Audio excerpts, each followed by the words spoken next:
Thank you, Mr. Chairman. My name is John Cole. I'm here to speak against the bill. Before I begin, I want to thank you all for your service. If it should be that in making remarks we sound critical of some of your viewpoints and possibly disagree with some of those viewpoints, nevertheless, I do appreciate that all of you make a tremendous sacrifice to serve the state of Texas, and it is appreciated. I bring a different viewpoint perhaps from any of the previous speakers, and I'm not going to repeat their remarks. I date back to the days before payroll deduction was allowed. I was a teacher in Corpus Christi, Texas. I began teaching there in the 1960s. During that period of time, I taught in a segregated school that was designated for Mexican Americans. We had 100% Hispanic attendance. Others taught in African American schools and others taught in white schools. Some of us decided that was a bad situation. If we had time, I would love to describe those conditions to you, but we don't. And decided to form a union. I was the first member of the union, which automatically qualified me to be the president. And we organized our union to fight those conditions. Now, I mention this because having been there before payroll deduction and after, the effect of this bill, I will not speak to the intentions of the author, but the effect will be devastating to the membership of the teacher organizations in the state for many, many reasons. And at the foundation of this discussion really is a much deeper discussion. Are these organizations good for the state of Texas, or are they bad for the state of Texas? If you vote to remove this payroll deduction for teacher organizations and the other organizations as well, then you're making a decision, frankly, that you think they're bad for the state. Whether you articulate that viewpoint or not, that's the effect of it all, because it will have a devastating effect on the membership.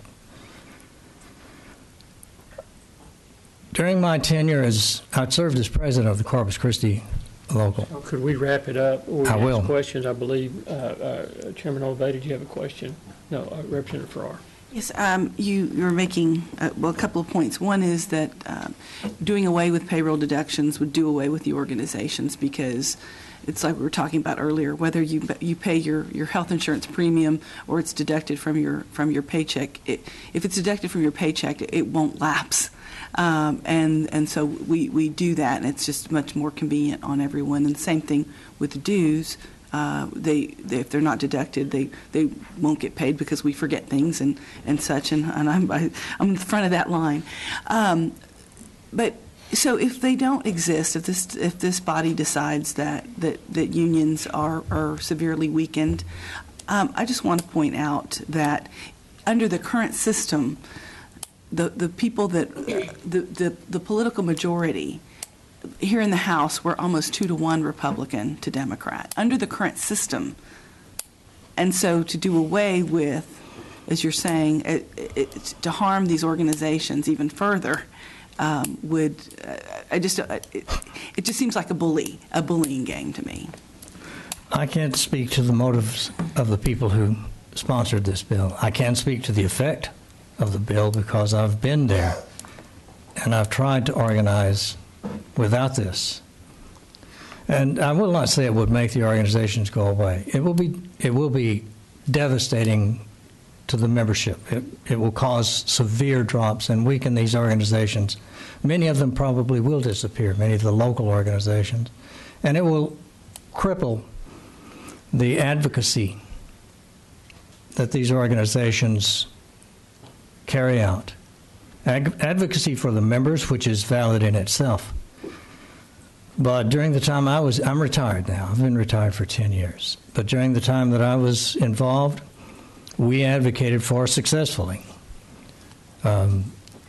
Smaller class sizes, limits on class sizes in elementary schools. I stood up for no pass, no play, probably cost us every coaching member we had at that time.